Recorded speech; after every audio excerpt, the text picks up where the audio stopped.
Student, क्या आपने कभी सोचा है कि जिस मुगल साम्राज्य की हुकूमत भारत के कोने कोने तक फैली थी और जिसने लगभग 300 वर्षों तक भारत पर शासन किया, ताजमहल और लाल किले जैसी भव्य इमारतें दी, आखिर वो साम्राज्य ताश के पत्तों की तरह कैसे बिखर गया? 18वीं सदी की वो क्या वजह थी जिन्होंने एक महान साम्राज्य का अंत कर दिया और मराठा, सिख और हैदराबाद जैसे नए क्षेत्रीय राज्यों को जन्म दिया? आज के इस वीडियो में हम इतिहास के उसी गहराई में उतरेंगे और जानेंगे कि मुगलिया सल्तनत के पतन की असली कहानी क्या थी। नमस्कार दोस्तों, मैं हूं निखिल रघुवंशी और आप सभी का साक्षर एकेडमी की क्लासेस में फिर से एक बार स्वागत है। दोस्तों, अगर आप भी बीए थर्ड ईयर में या फिफ्थ सेमेस्टर में हैं तो ये वीडियो आपके लिए बहुत ज़रूरी है। अगर आपने ये वीडियो देख लिया तो आपका एक क्वेश्चन तो पक्का है और ये 100% आने वाला है। तो अब हम ज़्यादा समय वेस्ट ना करते हुए चलते हैं अपने स्क्रीन पे। और हाँ, अगर आप सभी इस चैनल पर नए हैं तो इस चैनल को सब्सक्राइब करें और अगर वीडियो पसंद आए तो लाइक और कमेंट ज़रूर करें और अपने फ्रेंड्स के साथ शेयर करें। तो अब ज़्यादा टाइम वेस्ट ना करते हुए चलते हैं अपने स्क्रीन पर। तो अभी हमने जो देखा वो तो हमारा मुगल साम्राज्य का परिचय रहा। अब हम उन कारणों को समझने की कोशिश करेंगे जिनके द्वारा मुगल साम्राज्य का धीरे धीरे पतन हुआ। आइए अब हम मुगल साम्राज्य के पतन के कारणों को समझते हैं। मुगल साम्राज्य का पतन किसी एक कारण से नहीं बल्कि कई आंतरिक और बाहरी कारकों का परिणाम था, जिसका अर्थ इतिहासकारों का मानना है कि मुगल साम्राज्य में आंतरिक कई ऐसे कारण रहे जिसकी वजह से इस साम्राज्य का पतन हुआ, तो कई ऐसे बाहरी कारक भी रहे जिसकी वजह से इसका पतन तय हो गया था। जैसे औरंगजेब की नीतियां। जैसे कि आप सभी जानते हैं कि औरंगजेब मुगल साम्राज्य में शक्तिशाली शासकों में से आखिरी शासक था। उसकी कई ऐसी नीतियां रही जिसने इस साम्राज्य को और पतन की ओर ढकेला। जैसे औरंगजेब की धार्मिक सहिष्णुता और कठोर और दक्कन की नीति। जैसे कि आपने 12वीं क्लास में पढ़ा होगा कि औरंगजेब एक कट्टर शासक था और जो धर्म को बहुत ज़्यादा महत्व देता था और उसने कई ऐसे धार्मिक नियम नीतियां बनाई थी और इन्हीं नीतियों ने साम्राज्य को कमजोर किया या कमजोर बना दिया।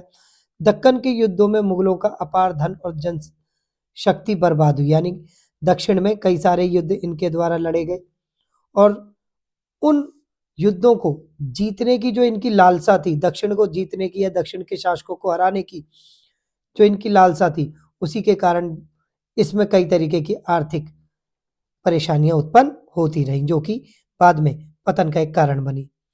इसी के साथ अगला जो पॉइंट आता है, जैसे कमजोर उत्तराधिकारी। औरंगजेब के बाद आने वाले शासक जैसे बहादुर शाह प्रथम, मोहम्मद शाह अयोग्य थे, यानी उतने योग्य नहीं थे या राजा बनने योग्य नहीं थे। उनमें राजा बनने की काबिलियत कम थी। साम्राज्य के विशाल क्षेत्र को संभालने में भी वो असमर्थ रहे। तो ये भी एक मुख्य कारण रहा मुगल साम्राज्य के पतन का। इसी तरह से हम बात करेंगे दरबारी गुटबाजी। मुगल दरबार ईरानी, तुरानी और हिंदुस्तानी गुटों में बटा हुआ था, जिसका अर्थ है मुगल दरबार में ईरानियों, तुरानी और हिंदुस्तानी लोगों के कई समूह थे और वो गुटों में बटे हुए थे। उन्हें अलग अलग क्षेत्रों के अमीर यानी एक उपाधि होती थी, ठीक है, तो वो दी गई थी, जिसके कारण लेकिन ये इनमें एकता की कमी हमेशा से देखी गई है। आपसी साजिशों में लगे रहते थे, अपने आप को महत्व देते थे और दूसरे वर्ग को ज्यादा महत्व या उनके साथ मिलकर काम नहीं करते थे, जिसके कारण यहाँ पर इस दरबार में कई प्रकार के भेदभाव देखे जा सकते थे। आर्थिक संकट। अगर हम बात करें तो मुगल साम्राज्य के पतन के लिए आर्थिक संकट भी एक तरीके से जिम्मेदार है। जैसे जागीरदारी संकट और किसानों पर करों का भारी बोझ बढ़ने से कृषि उत्पादन गिरा। कृषि उत्पादन में कमी आ गई क्योंकि छोटे किसान कृषि नहीं कर पाए। ज्यादा से ज्यादा इस साम्राज्य में छोटे किसानों का ही, जिन्हें योमन कहा जाता था, उनकी भारी संख्या थी और जिसके कारण वो कर नहीं दे पाए और खजाना खाली हो गया, आर्थिक संकट उत्पन्न हो गया।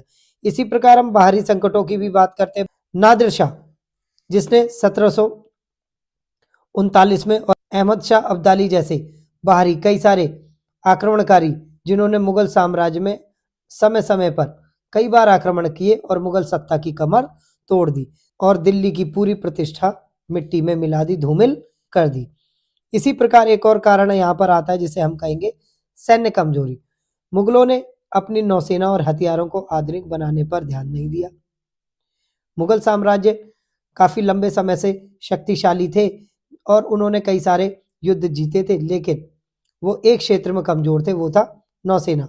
और कभी भी उन्होंने इस समुद्री क्षेत्र को ध्यान नहीं दिया और नौसेना को उन्होंने ना तो मजबूत बनाया और ना ही आधुनिक हथियारों को लाने की जरूरत महसूस हुई। उन्होंने इस ओर ध्यान ही नहीं दिया, जिससे वे मराठाओं और बाद में यूरोपीय शक्तियों से पिछड़ते चले गए और इसका एक ही निष्कर्ष निकला, मुगल साम्राज्य का पतन। क्षेत्रीय राजनीतिक संस्थाओं का उदय। अब यहां पर हम मुख्य रूप से दूसरा कारण देखें। जैसे जैसे केंद्रीय सत्ता कमजोर हुई, साम्राज्य के विभिन्न हिस्सों में 3 प्रकार की क्षेत्रीय शक्तियां उभर कर आईं। उत्तराधिकारी राज्य। उत्तराधिकारी राज्य कौन से थे?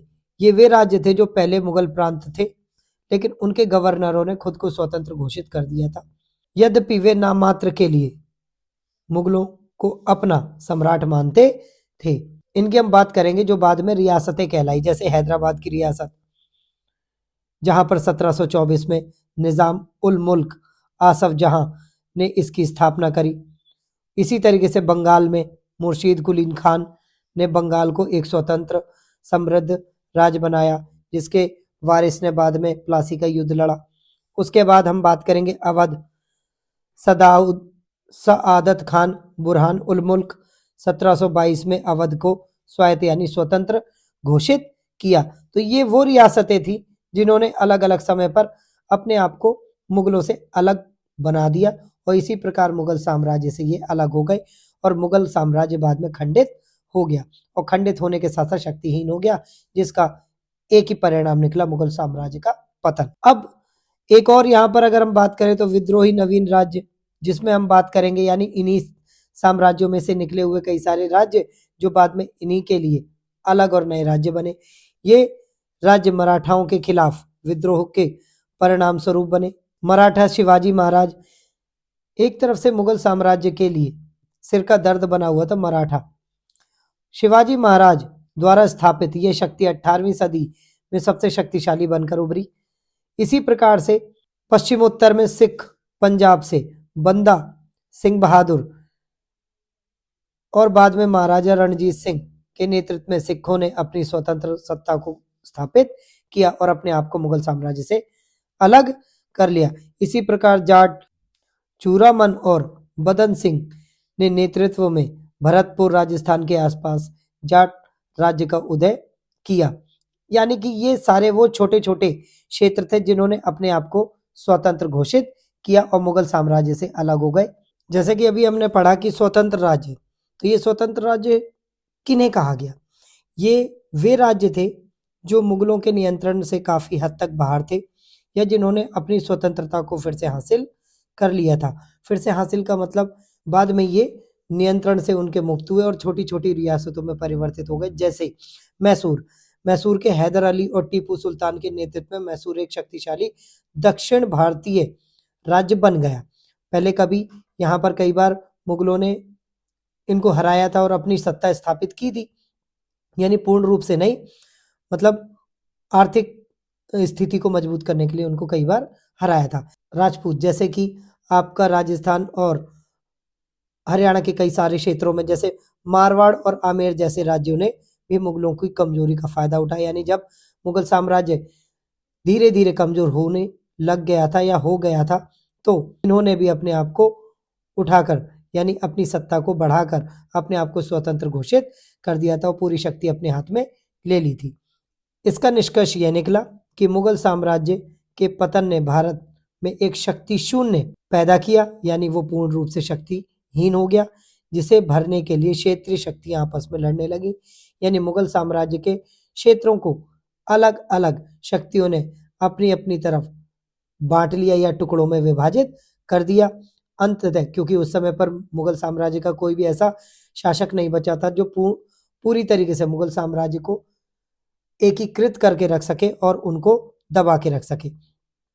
अंततः इसी राजनीतिक विखंडन का लाभ उठाकर ब्रिटिश ईस्ट इंडिया कंपनी ने भारत पर अपना नियंत्रण स्थापित कर लिया। और आप सभी को पता है कि मुगल साम्राज्य पूरी तरीके से इसका पतन हो गया और बाद में मुगल साम्राज्य के ऊपर ईस्ट इंडिया कंपनी ने तरीके की संधियां थोप दी थी, जिसके आधार पर बहादुर शाह जफर द्वितीय जो कि 1857 में जिसका पूरी तरीके से उन्हें फांसी दे दी गई थी और उसका असर उस समय तक देखा गया।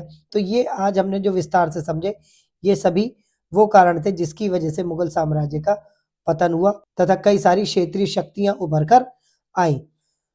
तो स्टूडेंट, इसी तरीके से और भी कई सारी वीडियोस में लेके आता रहूंगा। आपके कई सारे इंपॉर्टेंट क्वेश्चन के वीडियो मैंने अपलोड कर दिए हैं, आप उनको भी देख सकते हैं। और अगर ये वीडियो आपको अच्छा लगा हो तो चैनल को सब्सक्राइब करें, वीडियो को लाइक करें और अपने फ्रेंड्स के साथ शेयर जरूर करें। हाँ, अगर आपको लगता है कि इस मुगल साम्राज्य के पतन का कोई और भी कारण था तो कमेंट बॉक्स में जरूर लिखें। और मिलते हैं अगले वीडियो में। Bye bye, take care.